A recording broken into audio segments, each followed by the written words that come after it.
Hello, scholars. Welcome. Professor Henkle here, happy to share about this concept of getting our bearings in the ocean. So what does that mean? Well, it means navigation. It means maps. It means exploration, expeditions, discovery of what is out there in these deep, magical, mysterious places that we call ocean basins. So, navigation has been around for a very long time.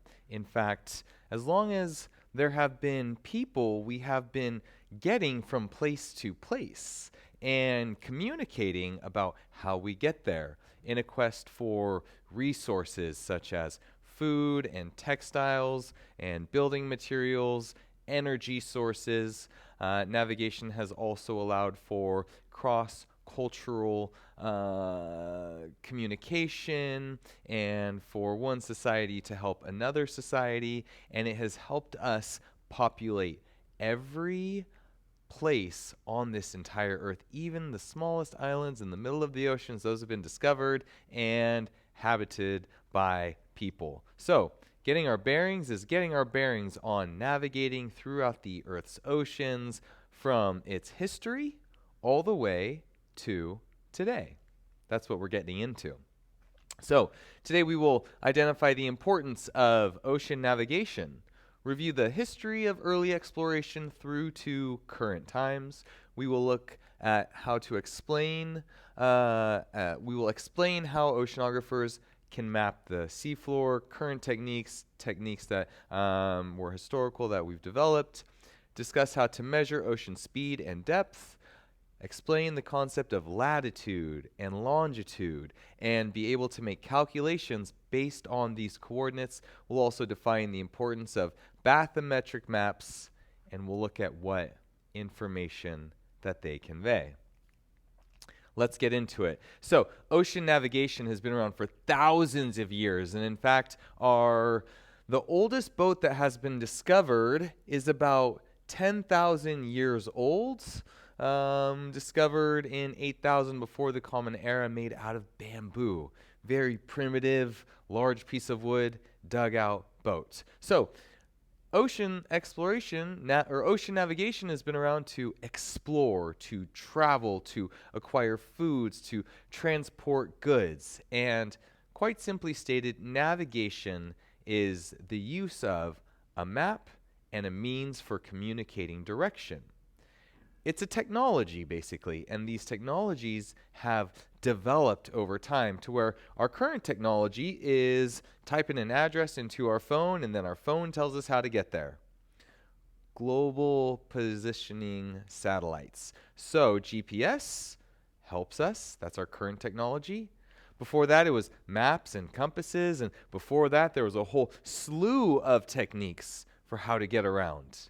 From, as we'll see, primitive little shell and stick figures to celestial navigation, solar navigation using the stars and the sun, the waves using songs. Aboriginal Australians used to create song lines where one member of each tribe would memorize the words to a song that actually was locations of physical features that helped them travel miles and miles, long distances, without any physical map, but the song was the map. So, oceans have facilitated trade and interaction between cultures through these various means of navigation. Let's look at early exploration.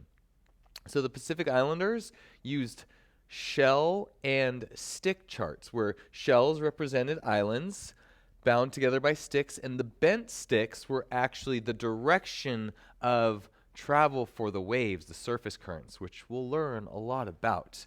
They're made primarily of coconut fronds.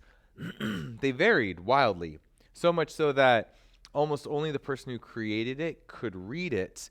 And this technology persisted for a long time, but with the advent of GPS and electronic technologies, it's no longer really used anymore. It is an ancient art that served its purpose when it was necessary. Excuse me.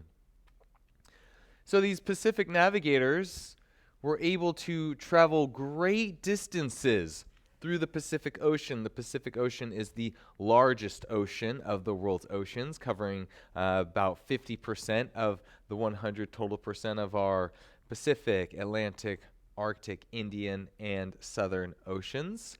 Voyagers traveled hundreds or even thousands of miles across the open ocean using these shell and stick charts. That's amazing. There's no proof of any human evolution on these Pacific islands, so they were populated through migration of modern humans. And there's three main regions of explorers: Polynesia, Melanesia, and Micronesia. Pretty cool that these individuals were doing this before. Now, we see archaeological evidence of these migration paths that go 4 to 5,000 before the Common Era. So, whoa! There was humans on these Pacific islands 7,000 years ago. That is mind-blowing. But there's no written, recorded accounts of this before about the 16th century. So, ideas. Where did they migrate from? Did they migrate from Eastern Asia, New Guinea, Australia, those regions, or did it happen from the other side, from South America? So, kind of a fun story. Thor Heyerdahl created a balsa raft, which he built and then sailed from South America to demonstrate the potential of South American migration to Polynesia. Well, it's not widely accepted in science that this was actually what happened. No, science points to New Guinea from anthropological and archaeological studies, but kind of a cool experiment and fun to think about an individual building a raft and sailing across the ocean like so many cultures and peoples have done before in the past. So let's take it to early Western navigation. By Western, we're talking about Western Europe, specifically the Greeks and the Phoenicians in this era. And so we get the Phoenicians, are the first from the Western Hemisphere to develop any type of navigational arts, documented through the stone carvings that have persisted. This is the archaeological evidence.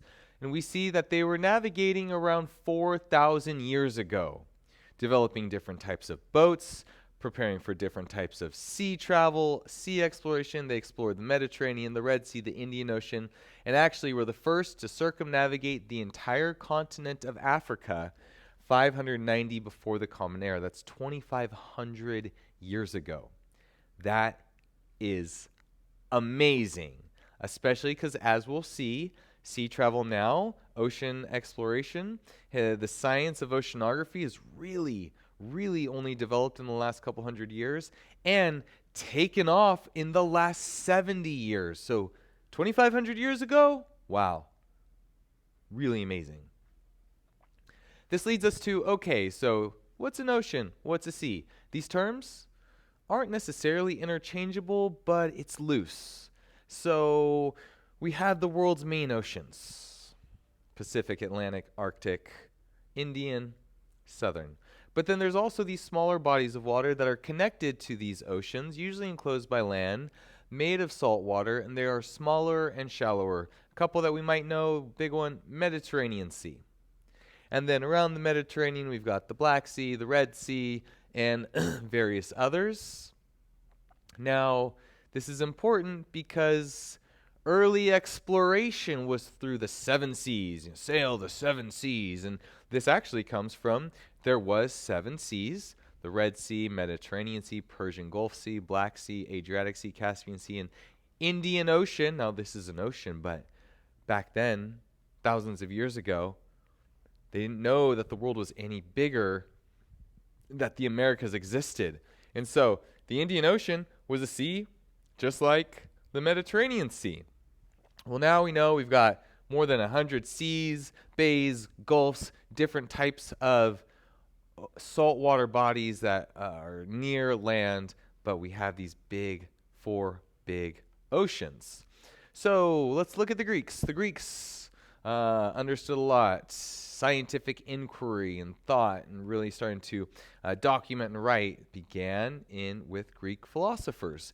So a couple Greek philosophers. Pythias was a Greek geographer and explorer and astronomer who sailed north using a simple method to determine latitude, the position of one going north or south on the surface of the earth. This is huge. He was using the North Star, celestial navigation. So we're getting closer, which we'll get into in future slides, towards a systematic way of understanding our geolocation on this earth. And that is really, really cool. Around the same time, there was Eratosthenes, a Greek polymath. He was a statistician, a mathematician, a geographer, an astronomer. He did so many things that we just lump them all up into polymath. And he actually determined Earth's circumference using a stick in the ground in elementary geometry and created the first global projection of the world. These are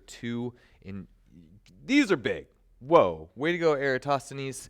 You can see them in their renditions of statues and paintings.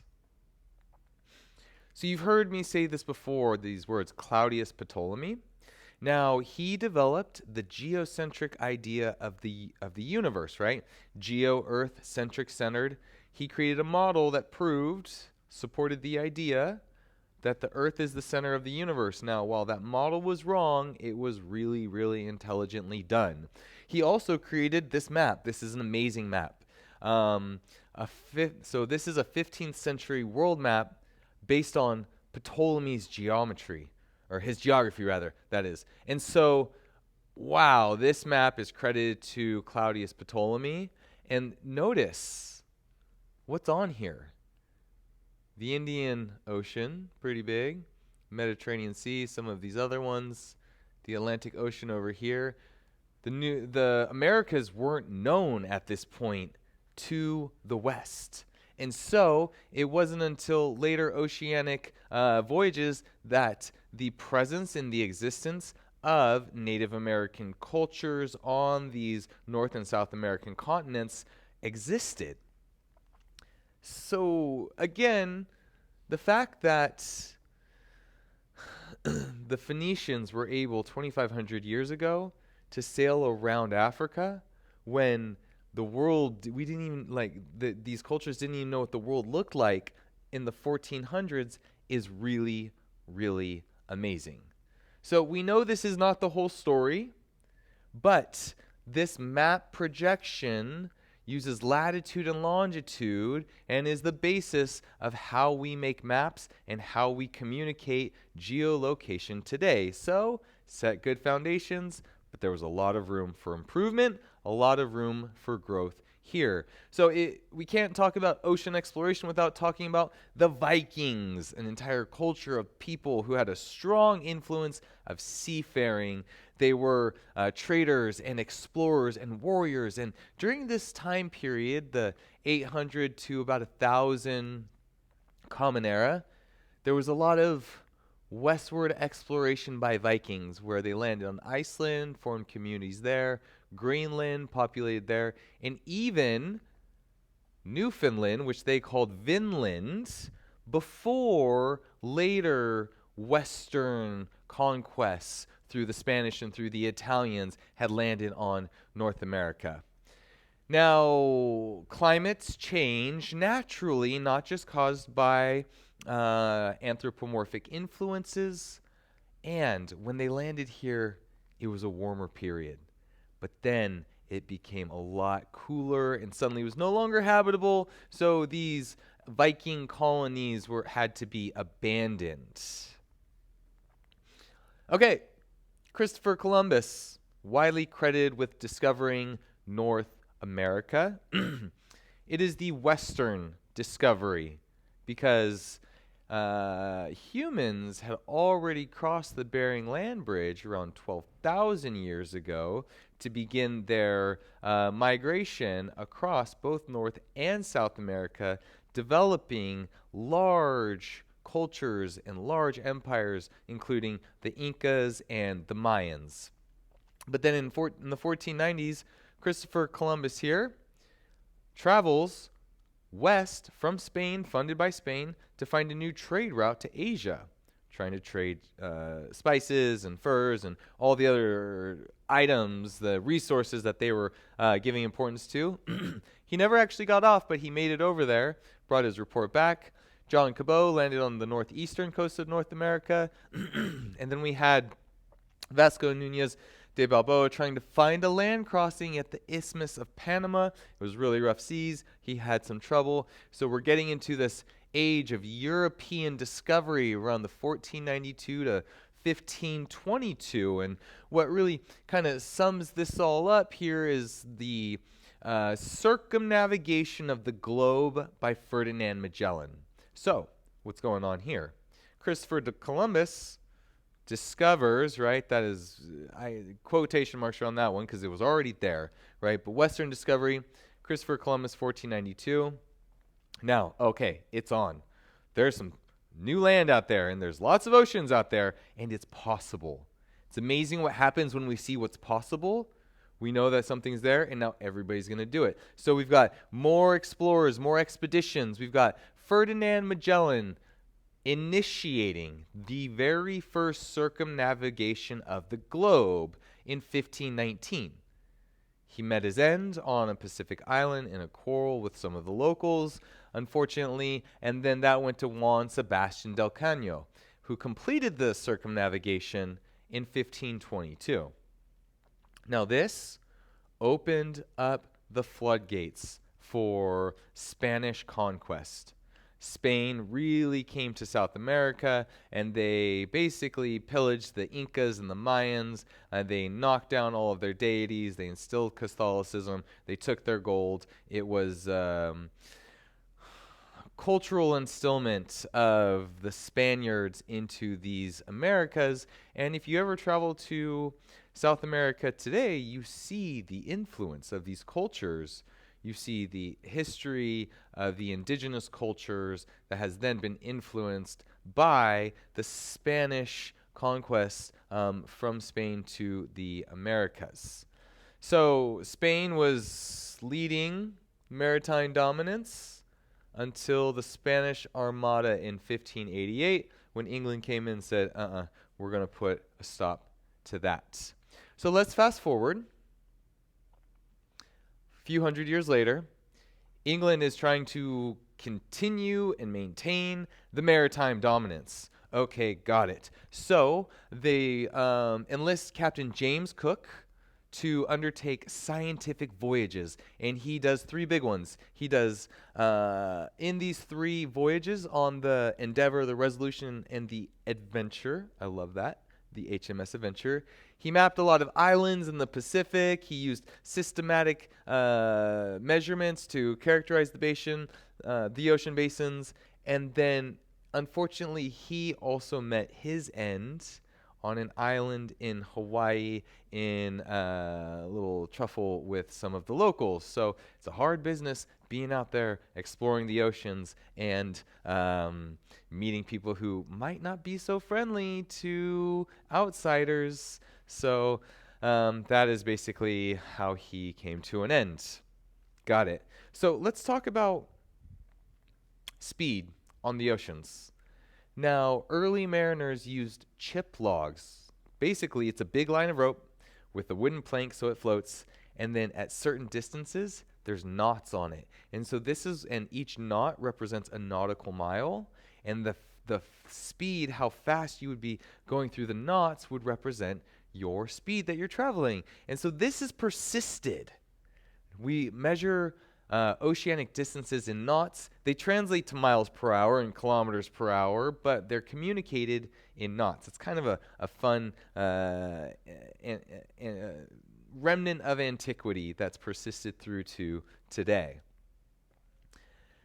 So the Earth has equal lines. We can categorize and lump the Earth into latitude and longitude. And latitude starts, the equator is 0 degrees latitude, and it goes up from there all the way to 90 degrees north at the North Pole and 90 degrees south at the South Pole. And it's pretty cool because these lines are parallel to each other. They'll never touch, and they get smaller because the circumference at the center of the Earth is much bigger than the circumference at the poles. Latitude was measured using, at first, these instruments called astrolabes, and second, using a sextant, and also by determining the angle of the North Star from the horizon. So it's a little celestial, it's a little using these instruments, and it can help to locate yourself on a map to know where you are relative to the North Star. Now, if we go the other way, longitude, so these are the lines that go up and down, located from an arbitrary line called the prime meridian, which has shifted over time, but now it's located through Greenwich, England. And so our distance is from the left or to the right, it's the west or the east of our prime meridian. These lines, latitude and longitude, can be placed on a map, physical map. And what is a map? A map is a 2D representation of a 3D phenomenon. So we're taking what's happening in the world, what's happening in space, and we're putting it on a map, and we're projecting it. Now, map projections have distortion, and this distortion is basically because it's smaller at the surface than it is at the center of the Earth. So, in order to account for that, we get these big distortions. So, in summary, maps are important. We have map projections. And in these map projections, we can put a 3-dimensional Earth on a 2-dimensional map. There's a little bit of distortion, but it allows us to have latitude and longitude in this Mercator projection so that we can locate where we are on this visual representation. So, depth of the ocean. How deep are the oceans? What's down there? For a long time, the oceans were deep and they were flat, and that was the end of story. But now we know there's a lot more to that story. And around 85 before the Common Era, so this is about 2,000 years ago, Posidonius started to record the first depth soundings. Now, there's no sound, that's just what it's called. And it happened a little something like this. They would tie a heavy weight to the end of a rope, throw it overboard, pew, let it fall. It would hit the bottom, and then they would pull the rope back up and measure arm's length. Each arm length, 1 fathom. Now, a fathom has become standardized as a unit of measurement to 6 feet, but originally it was just the distance, the wingspan of an individual. This was early mariner and how early mariners used sounding lines. And so the fathom, you may have heard this term unfathomable. Where it comes from actually is here, because some places the oceans were too deep to measure how many fathoms, and so that deep must just be flat down there. Well, we know now because we've mapped the ocean floor to create bathymetric maps. So the vertical distance from the ocean surface down to the bottom is, and a compilation of all that is going to be the bathymetry. And there are lines of equal elevation on the ocean floor that are called contour lines. Now, the terrestrial equivalent of this is topography. Topography shows the elevations of mountains and features that are on land surface. Bathymetry shows the elevation of features on the ocean floor. Both of these, topography and bathymetry, are relative to sea level, which we're very fortunate that it's been pretty constant for about the last 6,000 years, because historical records show us that hasn't always been the case. So this is where we kind of get to we get a lot of context about where we are in the scientific exploration of the ocean. So people have been on the oceans exploring, doing for thousands, more than 10,000 years before even the transition from hunter-gatherer to sedentary lifestyle. But the first scientific measurements of the ocean floor were in 1872, 150 years ago. Whoa, okay. And then the story develops and it gets better from there. So the HMS Challenger, 1872, starts to scientifically measure the seafloor, and what is discovered? Oh, the bottom of the ocean isn't flat. In fact, it has a lot of features on the ocean floor that are important. So we discover the deepest point.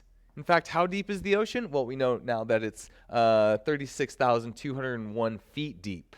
And there has been 3 individuals, 2 on Navy bathyscaphe in 1960, and then James Cameron in 2012. It's not easy to get to.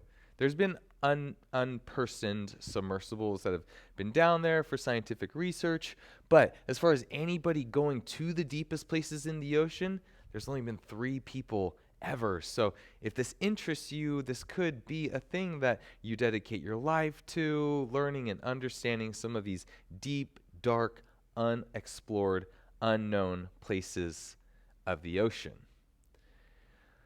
The Trieste's deepest dive. So here is the video. This video is a sign. We won't watch it now, but watch this. Record 10 notes and then answer the prompt questions.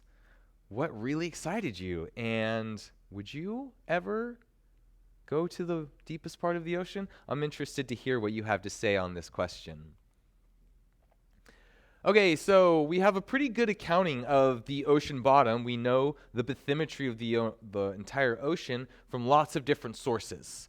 And it's evolved and it's developed these technologies over time. And it started with it started with soundings, which had no sound, but then it developed into echo soundings. So around 100 years ago or so, boats started to send out pings. There are sounds that would reflect off the ocean floor, and they would give us an idea of the shape of the ocean bottom. Now, these lacked detail. They were fairly inaccurate because of anything that might get in the way, but this was a good start. It was a developed technology, which is really, really cool. Fast forward, that technology develops into multi-beam sonar, which is sound emitted from a boat in this triangular fan-shaped direction. You can even drag a multi-beam sonar behind an actual boat to verify and corroborate your findings. And this allows for strips of the ocean floor to be mapped. Now, the oceans are really big. So big that we haven't actually mapped the entire ocean floor in this way. There's not enough funding or resources or scientific boats that would give us this ability right now. So bringing in other sources of deep seafloor mapping is important. And one of them is seismic reflection. When the earth trembles and shakes from an earthquake, what is released during that burst, what we feel in the shaking, is a seismic wave, a burst, a release of energy. And an explosion underwater can release a similar type of seismic energy, seismic waves that will reflect off of various surfaces, giving us not only the shape of the ocean floor, but also the structure of the rock layers underneath of it.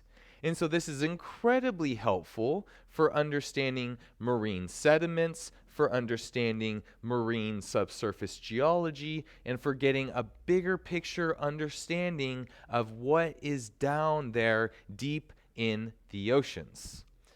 Of course, today we have satellites. GPS in our phone helps us know where we're going, comes from the satellites.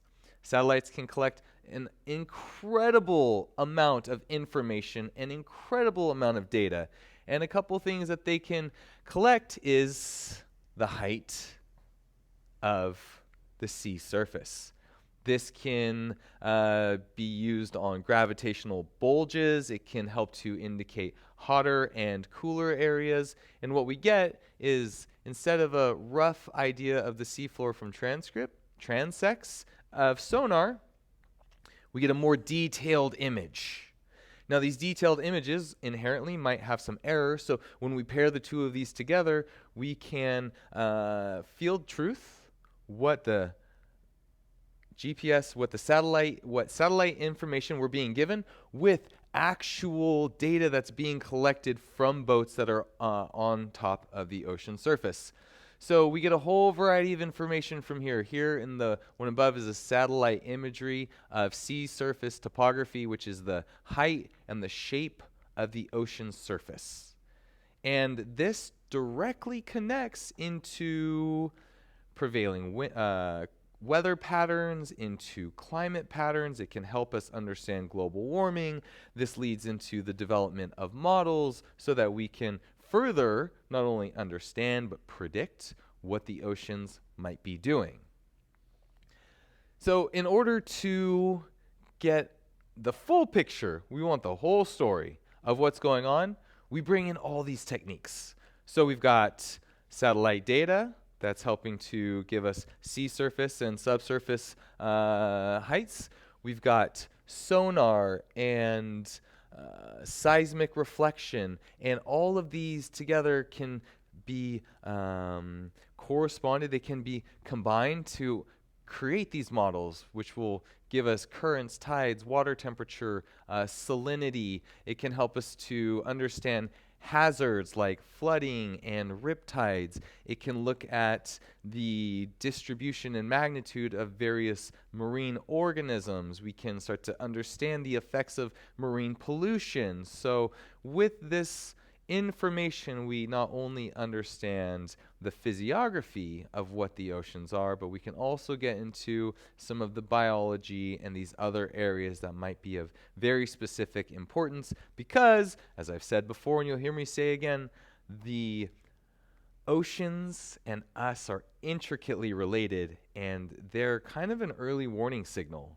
of what may come. So we want to make sure that our oceans are healthy, that they're happy, that they're supporting all the biodiversity in the oceans. So let's bring it all together. We've got all this information, and we've got the bathymetry, we've got the satellite information, we've got physiographic maps, which are representing all of this bathymetric data into a 3D relief map that shows oceanic features.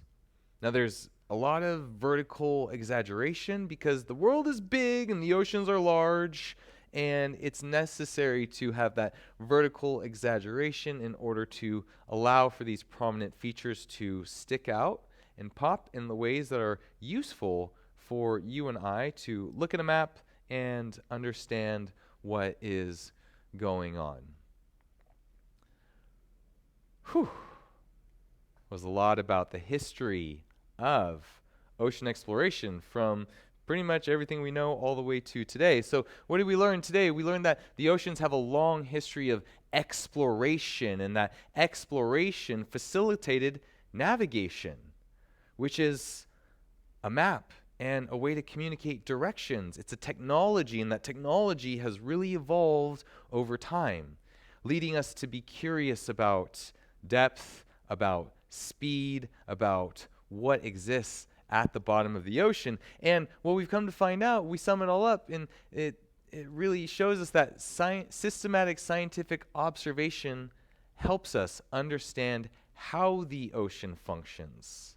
And very simply, if we know the way that it looks, we have a fundamental foundation for understanding the way that it works. So thank you very much. Thank you for your attention. I appreciate you being here and watching attentively, and have a really nice day.